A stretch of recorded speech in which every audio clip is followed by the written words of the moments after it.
Devido à ocasião especial hoje, pelo menos o dia especial que é comemorado, o Dia das Mães, estou mudando um pouco a nossa sequência, ao invés de seguir com Apocalipse capítulo 3, terminar hoje aquele capítulo com a última carta de João a uma das 7 igrejas em Apocalipse. Gostaria de meditar com os irmãos em outro texto na palavra do Senhor, que eu fiquei pensando que seria extremamente apropriado para refletirmos nessa noite. Eu convido a abrirem suas Bíblias para a segunda epístola de Paulo a Timóteo, aliás, primeira epístola de Paulo a Timóteo, capítulo 2. 1 Timóteo, capítulo 2, vamos meditar os versos finais desse capítulo, mas gostaria de ler todo o capítulo com os irmãos.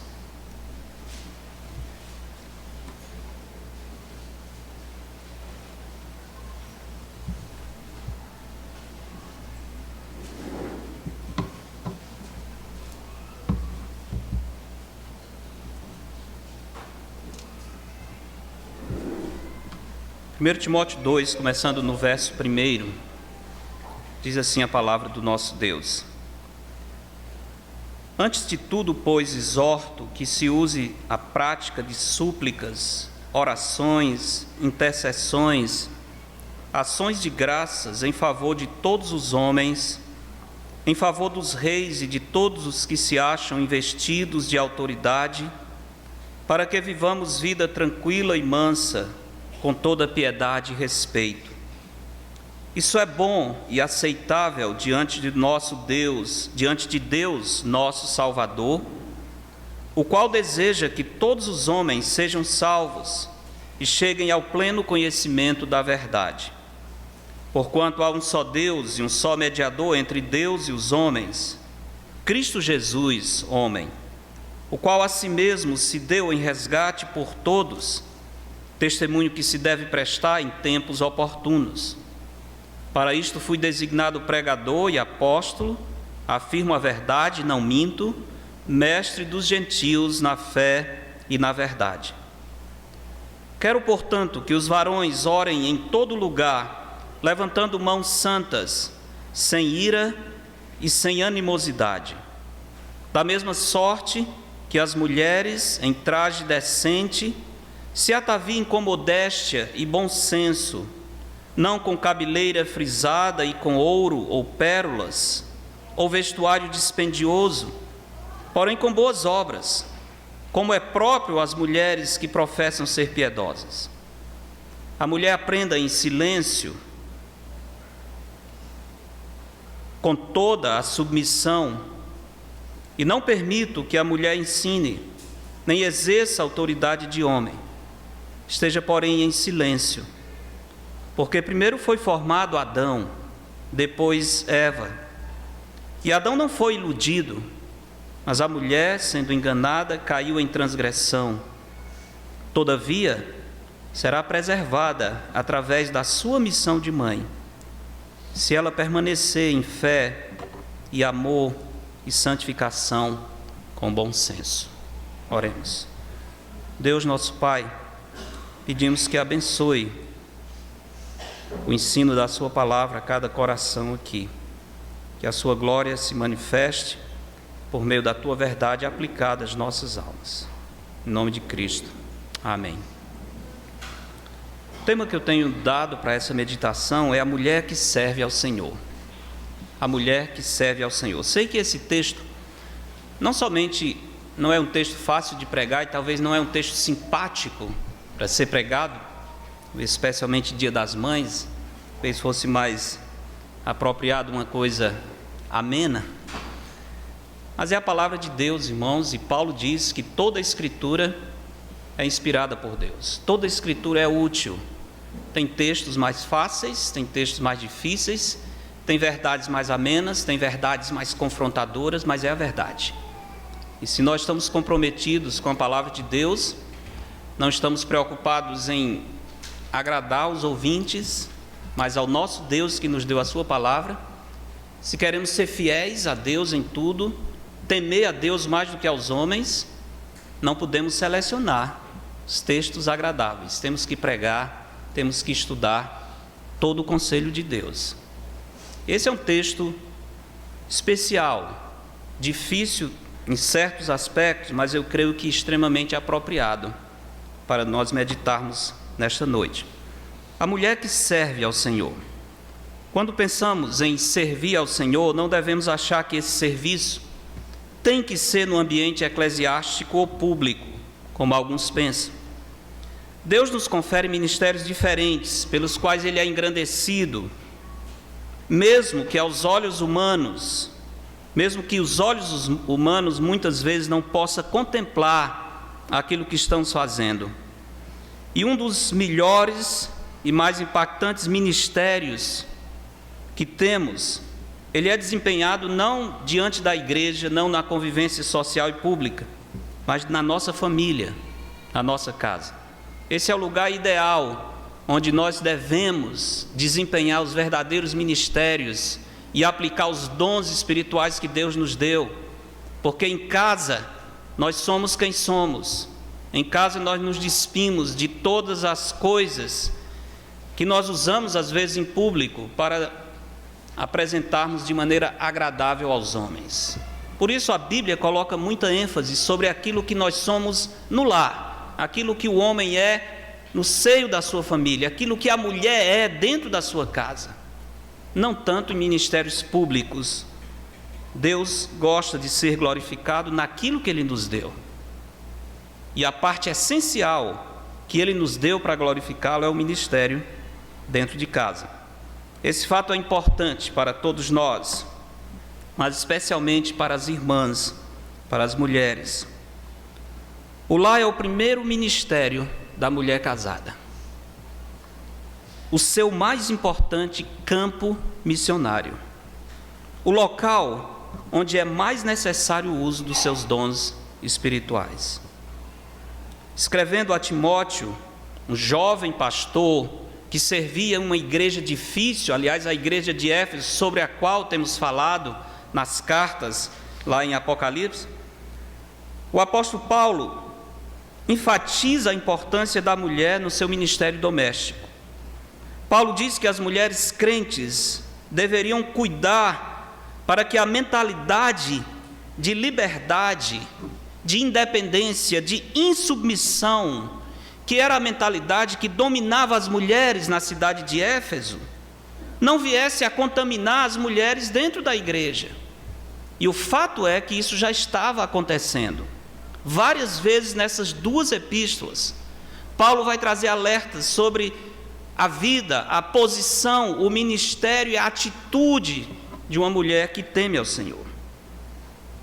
Um erro daquele tempo e de hoje é o pensamento de que o trabalho no lar é um trabalho pequeno, de pouco valor. E para a mulher ser digna, para a mulher ter algo de valor, ela deveria se livrar das restrições impostas pelo seu papel de esposa e mãe, assumindo posições de maior destaque e visibilidade social. Essa é a mentalidade do mundo, mas não é a mentalidade do Senhor de jeito nenhum. E eu sei que não é isso que geralmente nós pensamos. Eu sei que não é o tipo de pensamento que agrada especialmente as mulheres no mundo e às vezes algumas mulheres crentes no Senhor Jesus. Mas é a verdade, meus irmãos. Eu espero que esse texto deixe isso muito claro e, quem sabe, comece a fazer uma mudança, uma revolução no seu coração. É um erro, como eu disse, achar que o ministério doméstico é algo pequeno. Paulo corrige esse engano ao mostrar que o papel de mãe e esposa está dentro do grande projeto salvador do Senhor. Deus deseja que todos os homens sejam salvos, ele diz. Jesus é o único mediador entre Deus e os homens. Paulo foi constituído testemunha para todos os povos. É dentro desse contexto de visão missionária mundial que Paulo diz: os homens têm a sua parte e as mulheres têm a sua parte. O ministério que Deus deu à mulher na sua casa é um ministério que tem um impacto na obra do Senhor em toda a terra. Ela está preparando em casa aqueles que Deus vai usar. para levar a sua palavra a todos os povos. Olhando o contexto, notamos que Paulo, a partir do capítulo 2, verso 1, dê uma olhada rapidamente, onde ele diz: antes de tudo, pois, exorto que se use práticas de súplicas, orações, intercessões, ações de graça em favor de todos os homens, em favor dos reis. Ele continua dando uma lista de pessoas pelas quais nós devíamos orar. Aliás, faço logo uma ressalva para os irmãos, e eu acho que na situação política em que nós vivemos no Brasil, essa ressalva é extremamente importante.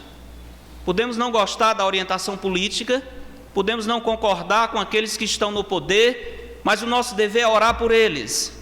Nosso dever não é criticá-los, nosso dever não é atirar pedras. Nosso papel como cristão é orar por aqueles que estão em posição de autoridade. Paulo diz, isso faz parte do plano redentor do Senhor. Temos que nos conter, certamente, não é fácil às vezes presenciar a injustiça, mas não somos nós que vamos fazer a justiça.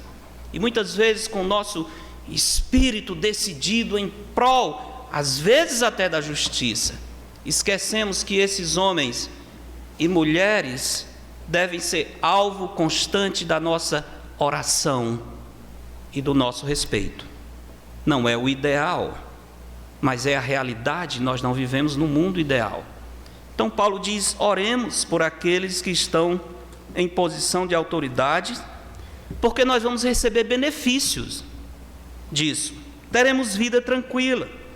E ele continua dizendo: nessa vida tranquila, nós vamos fazer o mundo conhecer que Jesus é o único mediador entre Deus e os homens. Nós vamos poder mostrar que Deus se interessa pela salvação de todos os homens. Portanto, é o papel da igreja orar e testemunhar a todos os homens, como Paulo fazia, persuadindo-os a aceitar a obra de Cristo como único resgate para o pecador. Então, como eu disse, nesse contexto missionário de escopo mundial, enfatizando a necessidade de Cristo ser conhecido por todos os homens, Paulo fala de como a igreja deve ter a prática de cultuar o Senhor. O culto é extremamente importante dentro desse projeto redentor, dentro desse projeto que tenta dar visibilidade a Jesus Cristo como o único mediador. Paulo ensina como a igreja deve ter a prática de cultuar de uma maneira coerente com a sua missão salvadora. Primeiro ele diz que os homens, como os homens devem se portar. Capítulo 2, verso 8, ele diz: quero, portanto, que os varões, palavra que tanto em português como na língua original é masculino bem claro, quero que os varões orem. De novo, a oração, irmãos. Vale a pena outra digressão aqui. Quando pensamos em programação de igreja, quando pensamos em animar uma igreja, quando pensamos em movimentar a igreja, muitas vezes a oração é a última coisa que entra na lista. No esquema do apóstolo Paulo, é a primeira coisa que deveria ser. Temos pensado sobre isso, e com os poucos remanescentes fiéis na quarta-feira à noite temos refletido. Onde está realmente a igreja orando? Por que não estamos nos empenhando mais em oração? Acho que o tempo de oração é o termômetro que mede a vida espiritual de uma igreja. Não tanto o culto domingo à noite, que é um evento mais público, mais social, agradável, não tenho nada contra o culto, nem estou mandando vocês ir para casa, é bom que venham e voltem. Mas faz pena, e a pobreza espiritual dos servos de Deus e de uma igreja se manifesta porque a oração não entra como prioridade na nossa vida. E aqui Paulo fala para homens, nós machos. Os homens, ele diz, eles devem se portar como homens de oração em todo lugar, levantando mãos santas. Esse ato de levantar a mão era uma expressão de reverência que os judeus tinham e até os gentios tinham, quando eles estavam querendo expressar grande reverência ao Senhor, como às vezes se ajoelhar, a postura do corpo revelando a atitude de submissão da alma. Então ele diz: eu quero que os homens orem em todo lugar, levantando mãos santas, sem ira nem animosidade, vivendo em harmonia, vivendo em unidade. Não adianta orar ao Senhor se nós não estamos vivendo de maneira pacífica, amorosa no corpo de Cristo. Interessante que ele menciona isso para os homens. Na mente de Paulo e na realidade de Éfeso, esse problema de ira, de discórdia, de animosidade ali estava mais relacionado com os homens. E ele diz: homens, dentro do plano que Deus tem para vocês, orem, mas orem sem ira, orem com o coração puro, a consciência limpa de que você está em harmonia e amor com seus irmãos. Está falando da nossa posição no culto. Depois de apresentar como os homens devem se portar, Paulo então começa a falar sobre as mulheres. Ele descreve como as mulheres devem cultuar a Deus, tanto pública como privativamente, se elas realmente desejam que todos os homens sejam salvos. A mulher que deseja ver esse mundo impactado com o poder do Evangelho deve agir de maneira santa e apropriada à posição que Deus lhe deu. É importante, irmãs, notem isso. Vimos o testemunho do nosso irmão, pastor Rafael, a sua esposa, que estão com desejo de causar um impacto no Japão. Louvado seja Deus por isso. Talvez as irmãs dizem assim: eu nunca faria uma coisa dessa. Eu não tenho condições para isso, não tenho idade, não tenho chamado. O meu impacto nessa nação ou em outra nação é muito pequeno. Não é. Se você for fiel no ministério que Deus lhe deu, você está dentro desse projeto redentor do mundo e Deus vai lhe usar para salvar as nações. Talvez não você pessoalmente, mas aqueles que você está treinando como servos fiéis ao Senhor dentro da sua casa, fazendo do seu lar o seu seminário, a sua escola de discipulado, visando não o seu bem, visando não simplesmente os seus filhos, mas visando o fato de que Deus deseja salvar todos os homens, servindo em casa para alcançar o mundo. Já pensou nisso? É exatamente esse contexto que o apóstolo Paulo apresenta aqui. As mulheres devem, portanto, cultuar pensando no fato de que Deus deseja salvar todos os homens. A mulher que deseja ver, portanto, o mundo impactado com o poder do Evangelho deve agir de uma maneira santa e apropriada à posição que Deus lhe deu. Como eu disse, várias vezes Paulo se refere às mulheres nas epístolas pastorais. Estou falando epístolas pastorais, são as epístolas que Paulo escreveu perto do final da sua vida. Chama-se pastorais porque foram escritos para pastores, para pessoas que estavam liderando o rebanho. As duas epístolas de Timóteo e a epístola de Tito, essas são chamadas epístolas pastorais. Então, várias vezes nessas epístolas ele se refere às mulheres. Por que, especialmente escrevendo à igreja em Éfeso, tem tantas referências às mulheres? A razão é simples. A igreja em Éfeso estava dentro de uma sociedade desordenada, onde os papéis tinham sido invertidos. Por isso Paulo várias vezes faz referência às mulheres. As mulheres, mais e mais, naquela sociedade, estavam assumindo a liderança. Começavam a se destacar socialmente em todas as áreas.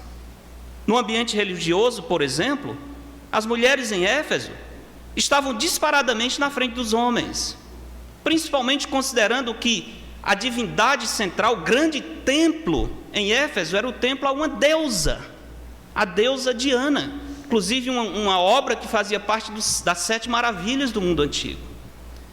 O aspecto feminino, a força do sexo feminino em Éfeso era muito mais forte do que a força dos homens. Os papéis estavam se invertendo fortemente, rapidamente, e Paulo percebia isso, e percebia o efeito disso dentro da igreja. As mulheres estão assumindo a posição. No ambiente religioso era dominado pelas mulheres. No templo de Diana havia sacerdotisas, não eram sacerdotes, eram sacerdotisas que conduziam todo o ritual, todo o culto, inclusive promovendo a devassidão, prostituição cultural e todo esse tipo de coisa. Mas as mulheres eram as líderes desse ambiente religioso. As mulheres de Éfeso, algumas palavras que descrevem elas: emancipadas, politicamente influentes, competentes, bem preparadas, destacadas culturalmente e donas de grandes propriedades. Estamos falando de Éfeso ou de Fortaleza? Descrição precisa da realidade do nosso mundo hoje. Era essa a descrição das mulheres em Éfeso. Essa mentalidade da supremacia das mulheres sobre os homens refletia dentro da igreja. E as mulheres estavam competindo por liderança. Paulo notava isso.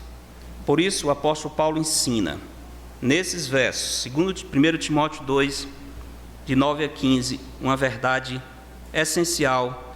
Espero que os irmãos lembrem bem, especialmente as irmãs, não esqueçam dessa verdade, que eu resumiria da seguinte maneira: viver uma vida santa é o mais importante ministério que o Senhor preparou para a mulher que deseja servi-lo.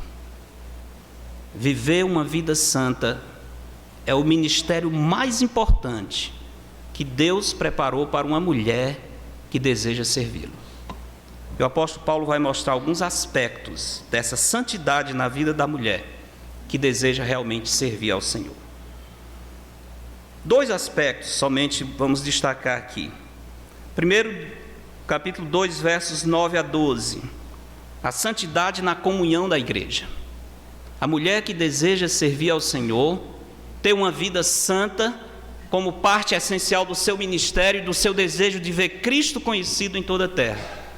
Ela revela a santidade na sua vida eclesiástica, na sua vida de comunhão na igreja. É o que Paulo nos mostra a partir do verso 9. Participação das mulheres no culto era importante, especialmente se lembrarmos que nos cultos pagãos as mulheres lideravam os rituais e eram usadas para promover inclusive a imoralidade, que era parte da adoração da deusa Diana. A falta de pudor e imoralidade também eram marcas das mulheres desenvolvidas de Éfeso. Em muitos casos, a imoralidade caracterizava algumas mulheres naquela sociedade, as quais haviam perdido todo o senso moral. Dá só uma olhada, segura essa referência e vai um pouquinho a 2 Timóteo, capítulo 3, onde Paulo mostra um pouco o peso, a intensidade que a imoralidade tinha causado sobre as mulheres, não todas, evidentemente, mas sobre muitas das mulheres naquela sociedade. Capítulo 3, 2 Timóteo, verso 6, diz: pois entre estes, falando dos maus obreiros, dos falsos mestres, entre estes se encontram os que penetram sorrateiramente nas casas e conseguem cativar mulherinhas sobrecarregadas de pecado, conduzidas de várias paixões. Descrição fortíssima, não é? Os falsos mestres, os que ensinavam o falso evangelho, exatamente porque não viviam a verdade, sabiam que haviam mulheres naquela sociedade que estavam prontas a satisfazer os seus desejos corrompidos de qualquer maneira. E Paulo diz: esses maus obreiros aproveitam porque eles sabem que há mulheres com essa mentalidade. Haviam perdido completamente o senso de pudor, de vergonha. Aliás, falando disso, lembro da visita que fiz às ruínas dessa cidade de Éfeso.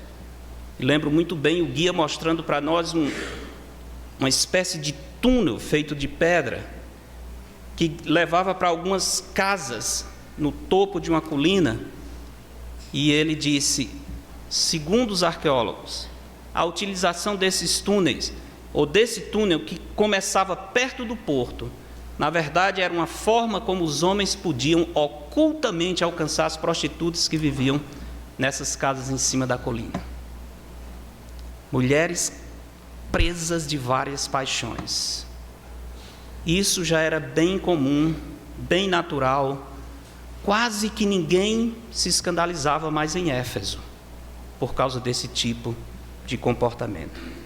Agora, irmãos, desculpe a longa introdução, mas já chego no texto. A história mostra que quando a imoralidade se torna a norma da sociedade, E as mulheres, note bem, mulheres, homem é safado mesmo, ele praticamente já se espera que ele não vai ter muito pudor, infelizmente. Mas quando, desculpe irmãos, nós não somos não, estou falando os homens de modo geral, né?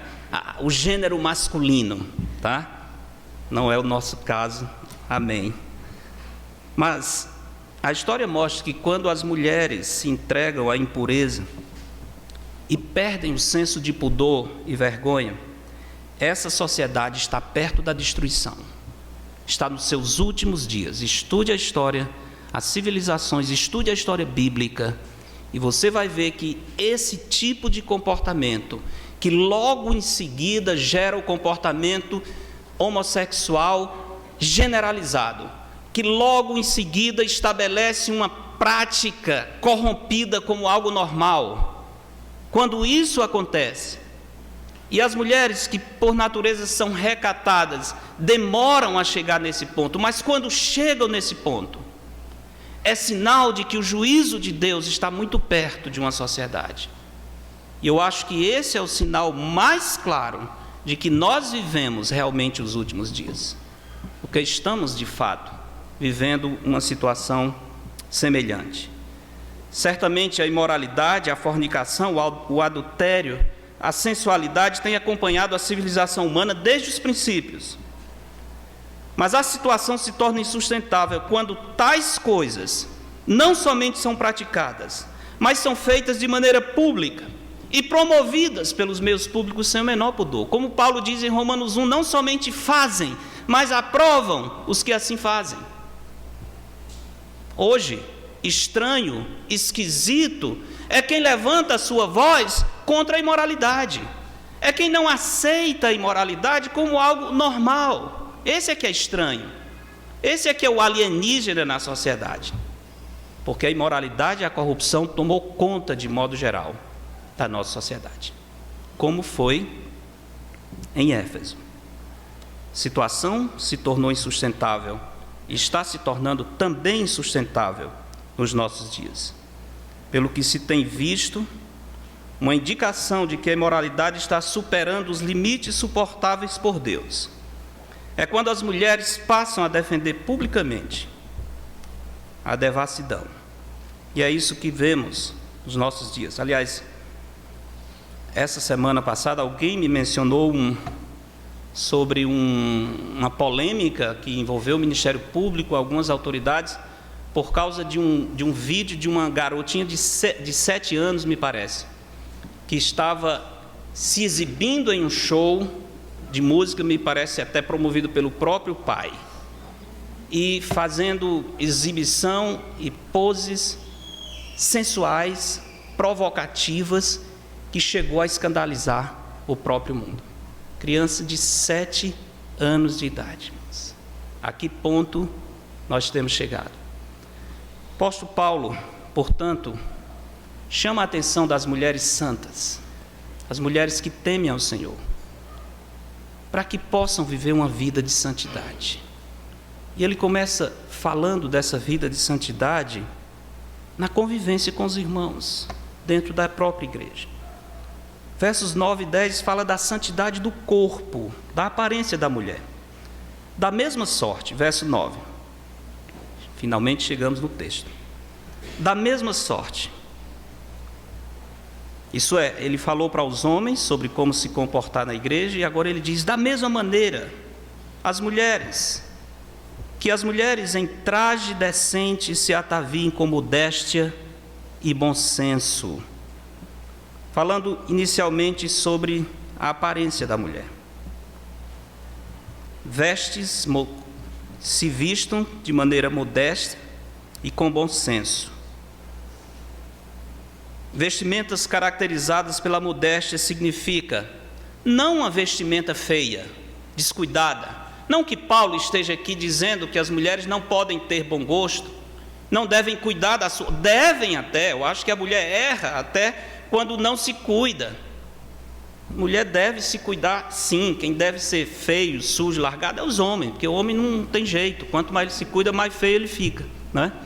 Mas Paulo não está dizendo que as mulheres não devem cuidar do seu corpo, não devem vir para a igreja vestidas de maneira bonita até. Ele só está dizendo que seja uma vestimenta decente, que não tenha nela nenhum traço de provocação, nenhum traço que chame a atenção para o corpo da mulher, como se o seu corpo fosse a coisa mais importante. E por isso, as pessoas precisam ver e ficar admiradas com a sua beleza física. É esse sentimento, esse pensamento. É contra isso que Paulo está falando aqui. Isso tira a modéstia, isso polui, isso não promove a santidade. Bom senso fala da capacidade de discernir o que é adequado para cada ambiente. O mundo perdeu o bom senso, irmãos, completamente o bom senso. Às vezes você vê uma pessoa vestida num ambiente completamente inadequado, parece que ele está com a roupa que ele dormiu, ele resolveu ir para o banco, não é? Mas o mundo perdeu os parâmetros, é normal até. Eles não fazem mais diferença entre ambientes. O que prevalece é o gosto, é o ego. Eu resolvi, eu quero, e pronto, quem quiser que olhe, quem quiser não olhe. Eu quero me vestir assim, de maneira indecente, provocadora, não tem problema, eu vou me vestir.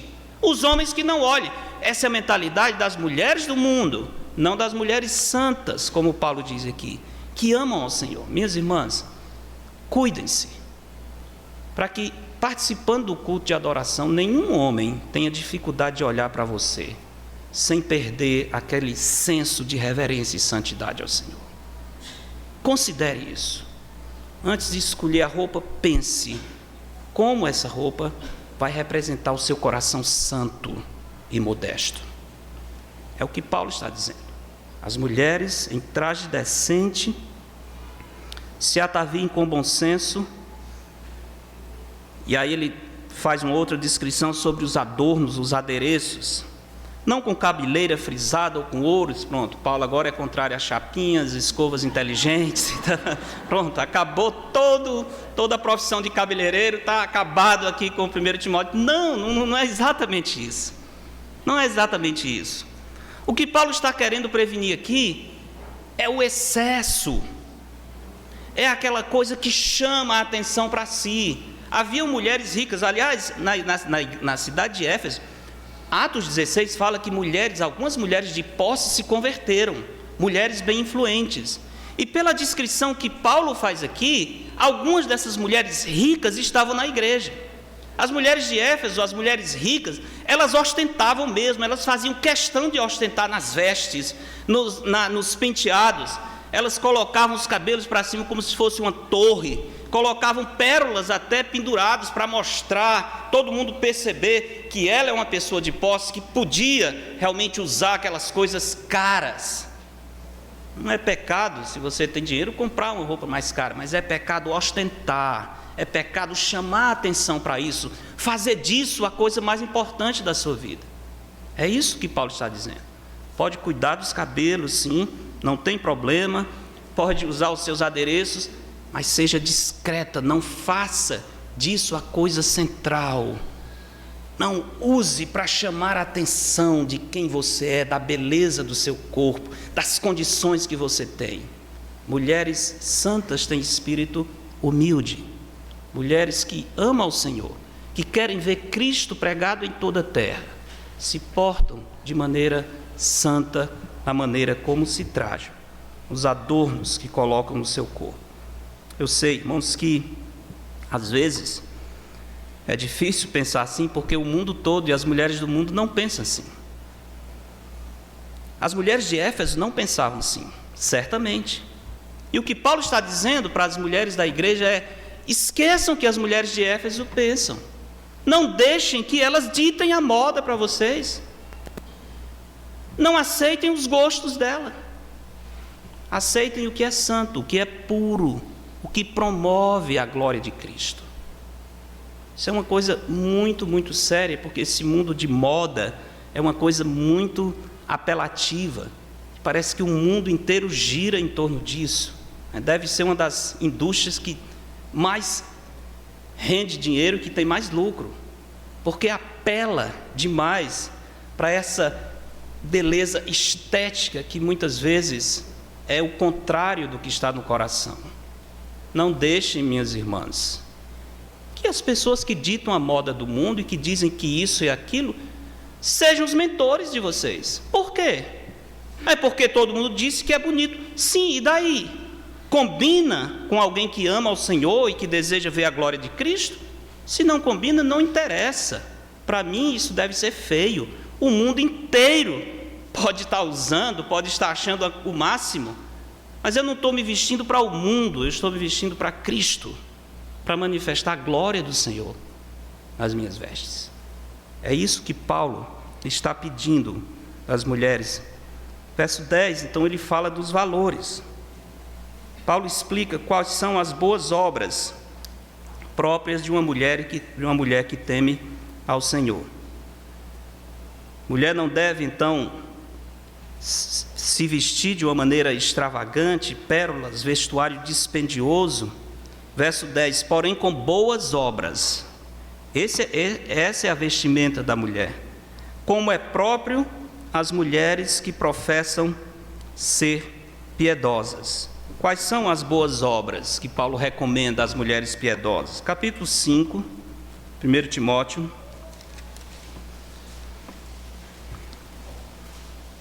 Verso 9, ele diz: não seja inscrita senão viúva que conte ao menos 60 anos de idade, tenha sido esposa de um só marido, seja recomendada pelo testemunho de boas obras, tenha criado filhos, exercitado a hospitalidade, lavado os pés aos santos, socorrido a atribulados, se viveu na prática zelosa de toda boa obra. Está aí a lista das boas obras que Paulo prescreve às mulheres santas. Verso 14, ainda do capítulo 5. Quero, portanto, que as viúvas mais novas se casem, criem filhos, sejam boas donas de casa. Imagina isso, é de tinir ambos os ouvidos às mulheres modernas. O que é? O propósito da mulher ser boa dona de casa? Isso é um absurdo. Como é que alguém vai ensinar uma filha a ser boa dona de casa? É absurdo para o mundo, irmãos. E é por isso que o mundo está como está. A família perdeu a sua estabilidade completamente, os papéis estão invertidos.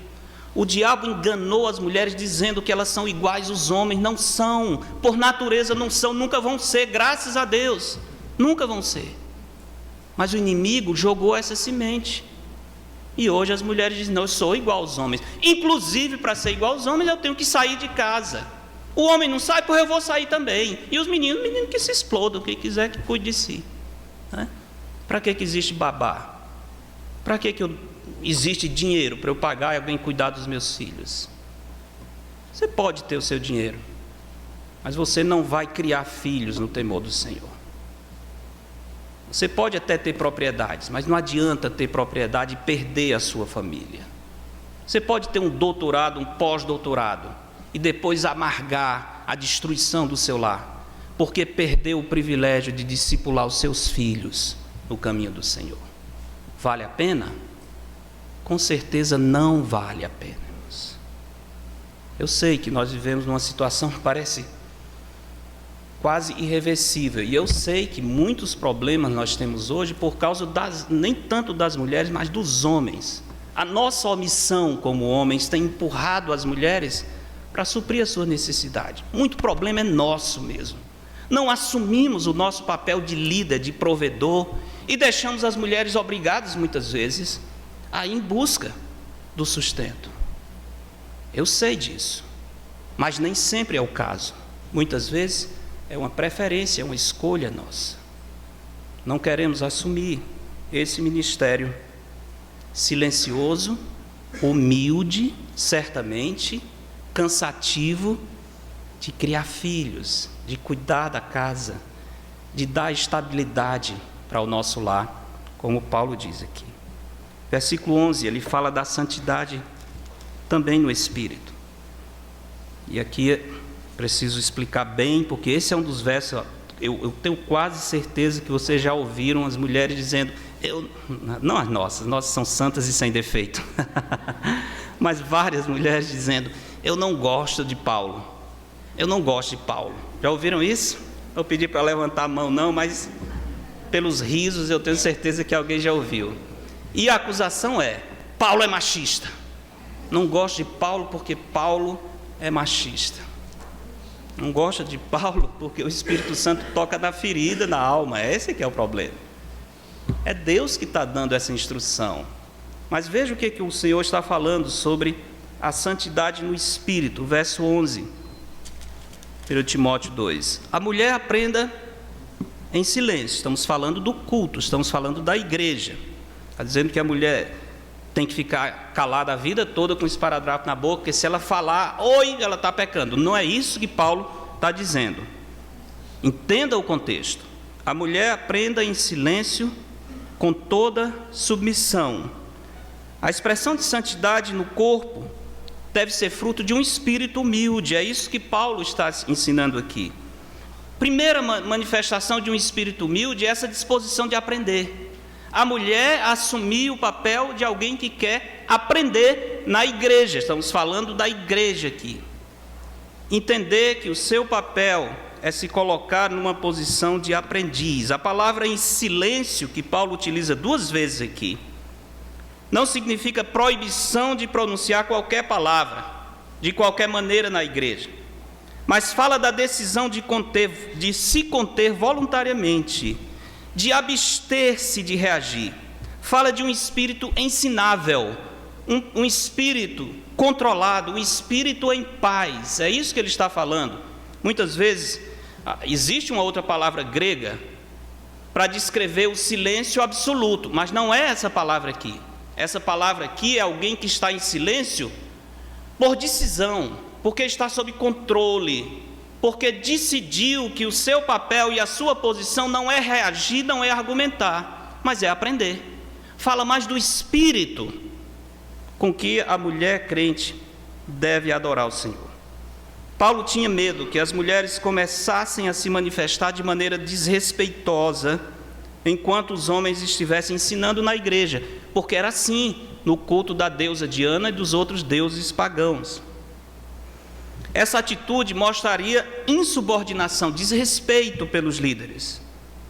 É bem provável que muitas mulheres em Éfeso tivessem mais conhecimento do que os seus pastores, em algumas áreas. É bem possível. Mas elas deveriam respeitar a posição dada por Deus àqueles que tinham o papel de ensinar a palavra na igreja. Espírito humilde para aprender.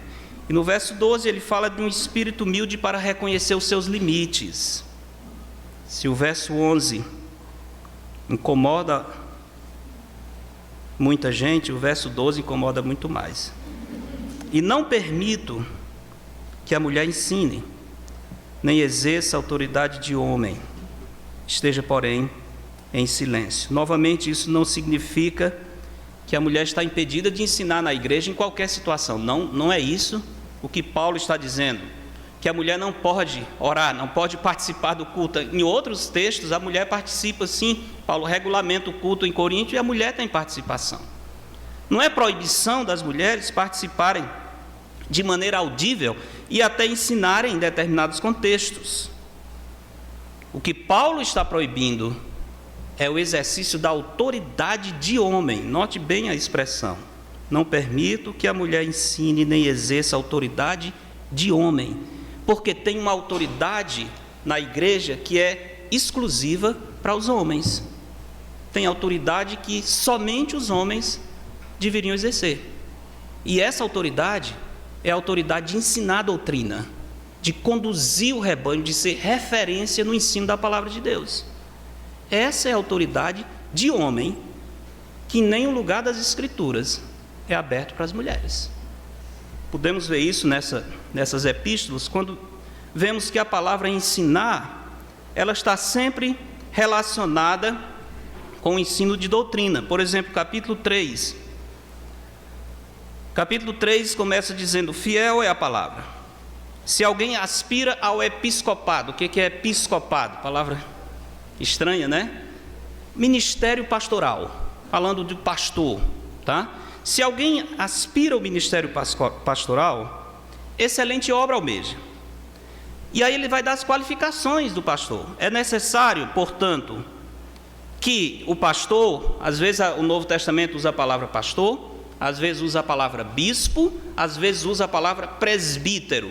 Infelizmente, nessa confusão de igrejas aí, eles fazem as diferentes categorias. Tem um que é pastor, tem outro que é bispo, e aí não é a mesma coisa. Já tem outro que é apóstolo, que esse aqui é poderoso mesmo, e agora já tem um que é o pai apóstolo, é o que está acima dos apóstolos.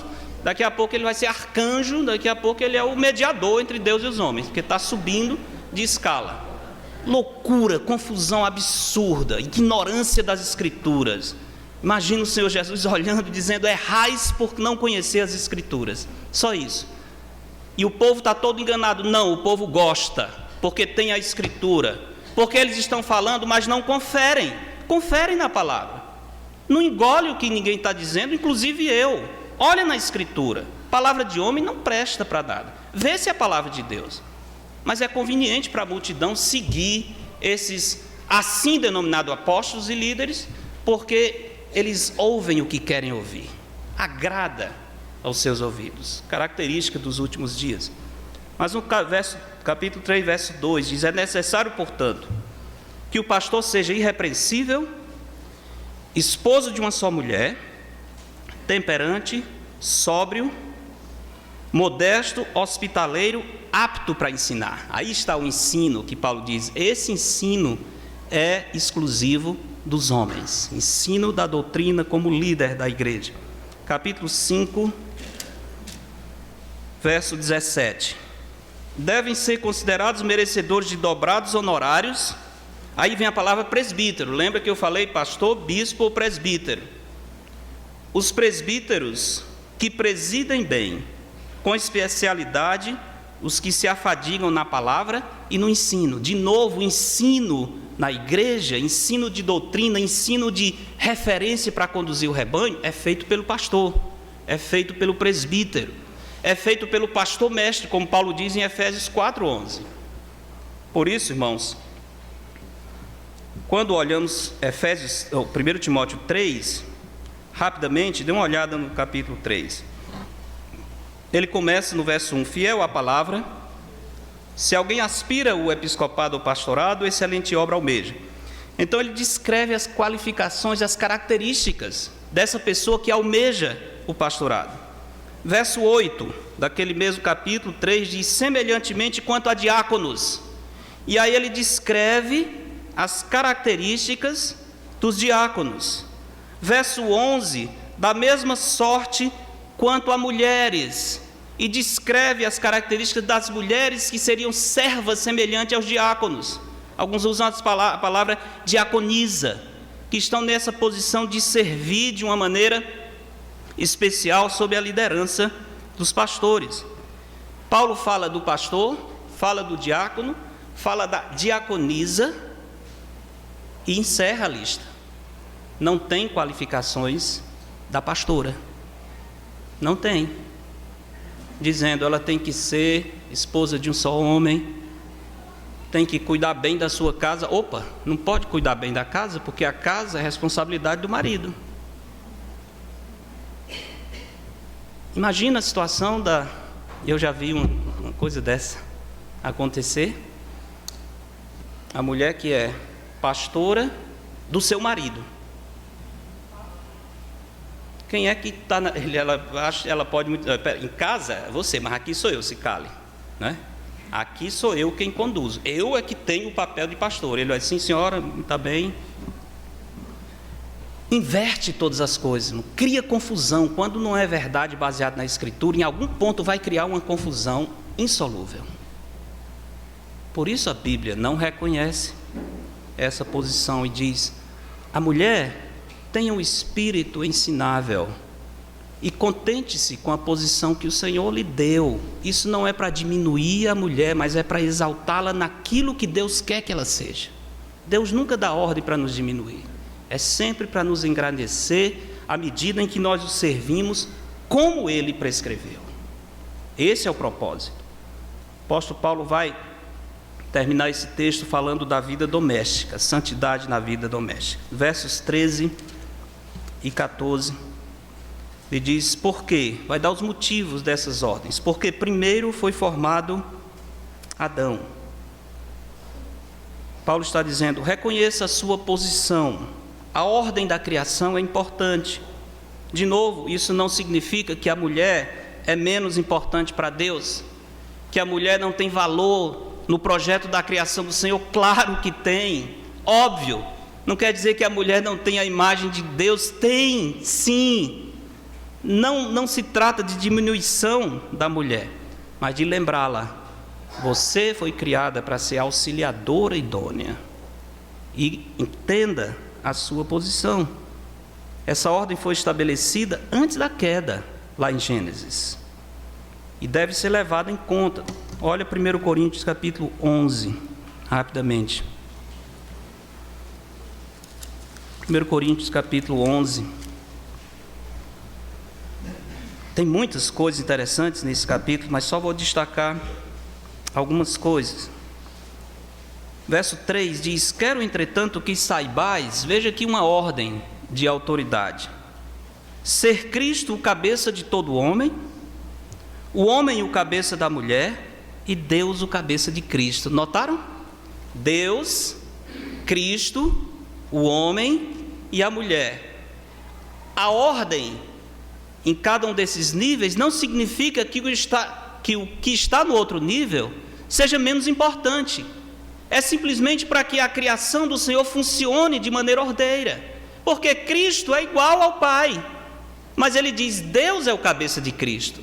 Entende? Dentro da Santíssima Trindade tem uma relação de subordinação, de liderança. O Filho se esvaziou, o Filho se submeteu a se tornar homem.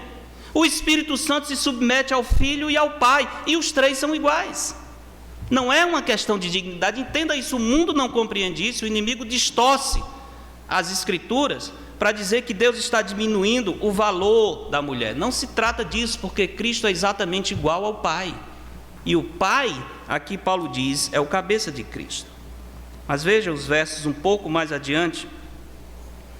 1 Coríntios 11, verso 8. Porque o homem não foi feito da mulher, e sim a mulher do homem. Porque também o homem não foi criado por causa da mulher, e sim a mulher por causa do homem. Paulo mostra claramente que a ordem da criação é extremamente importante. Portanto, é preciso reconhecer a posição que Deus deu para as mulheres. É preciso reconhecer também a limitação.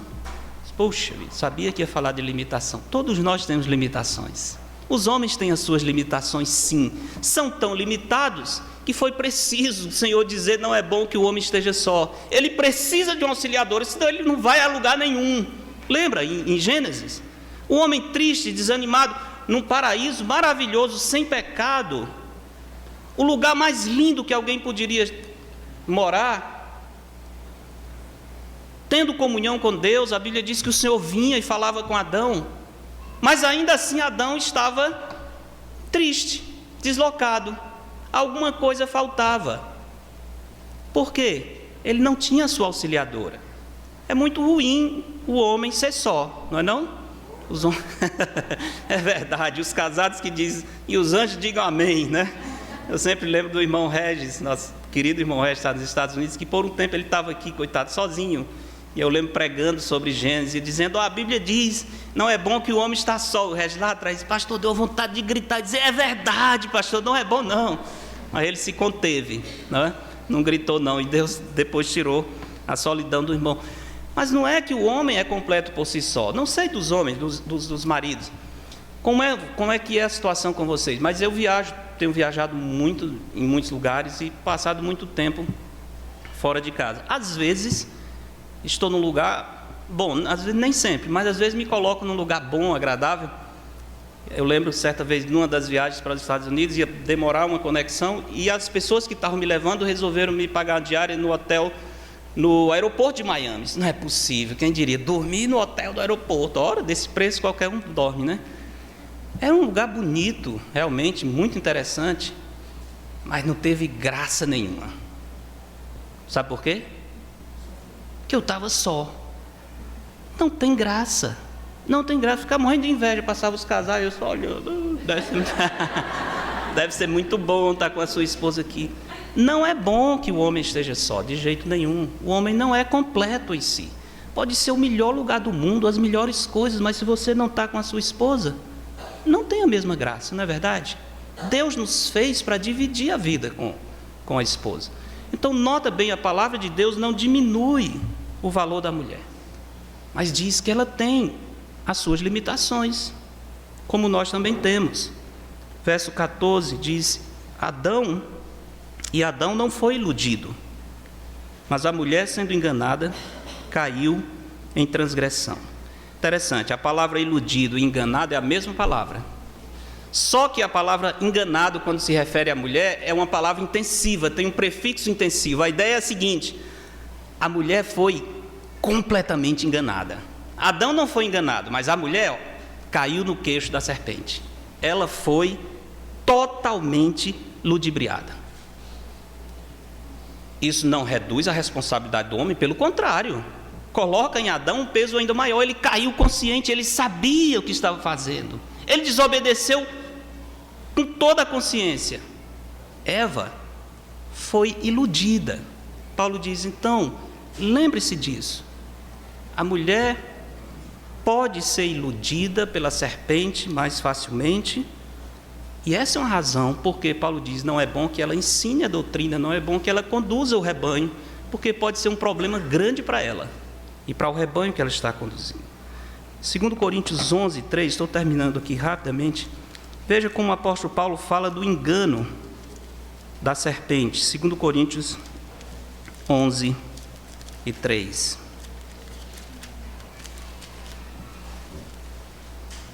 Mas receio que, assim como a serpente enganou a Eva com a sua astúcia, olha bem, assim também seja corrompida a vossa mente, e se a parte da simplicidade e pureza devidas a Cristo.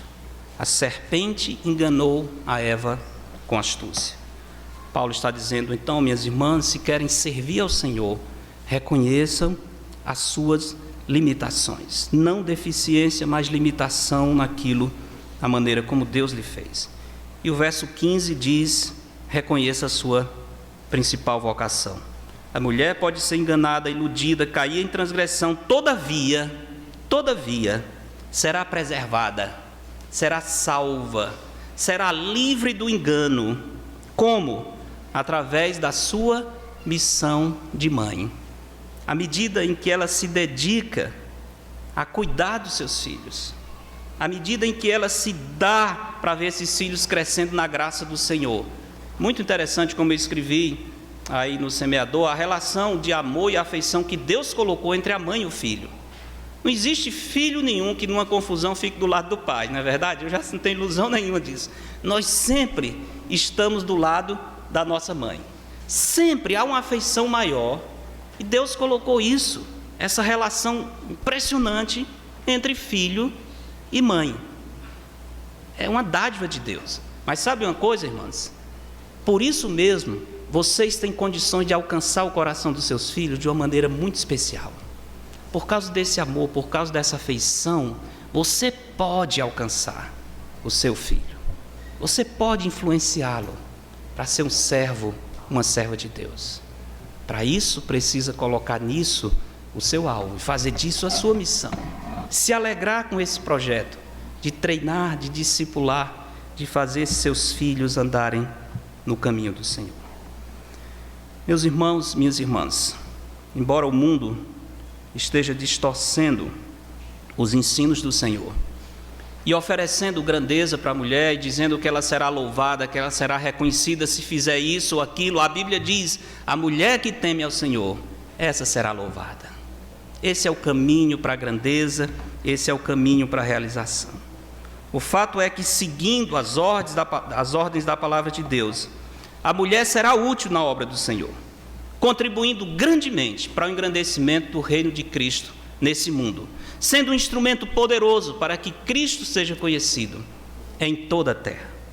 Aconselho as irmãs a tomarem para si o exemplo de Maria, jovem adolescente Maria, com 13 ou 14 anos. quando foi abordada pelo anjo Gabriel e disse: alegra-te, muito favorecido, o Senhor é contigo. Tu conceberás e darás à luz um filho. Qual foi a reação de Maria? Lembra, 13 anos, 14 anos. Ela olhou para o anjo e disse: como será isso? Eu não conheço homem nenhum. E o anjo explicou: o poder do Altíssimo virá sobre ti, o Espírito Santo te envolverá, e o ente santo que há de ser gerado de ti é o Filho de Deus. Qual foi a reação de Maria, a jovem, a menina, ao ouvir essas palavras do anjo? Eis aqui a serva do Senhor, que se cumpra em mim conforme a sua palavra. Tomem essa atitude, irmãos. Não vim zangado para fazer as irmãs saírem tristes para casa, porque o pastor falou de muita coisa que não devia ter falado. Dias das Mães era para as mães estar todas felizes, vão voltar tristes para casa. Não, por favor, não entenda isso. Não entenda isso. Eu vim trazer a palavra do Senhor na esperança de que o Espírito de Deus aplique na sua alma, no seu coração. Porque se é verdade, abençoa. Se é verdade, nos faz crescer. Se é verdade, Cristo é exaltado na nossa vida. Deus abençoe a todos.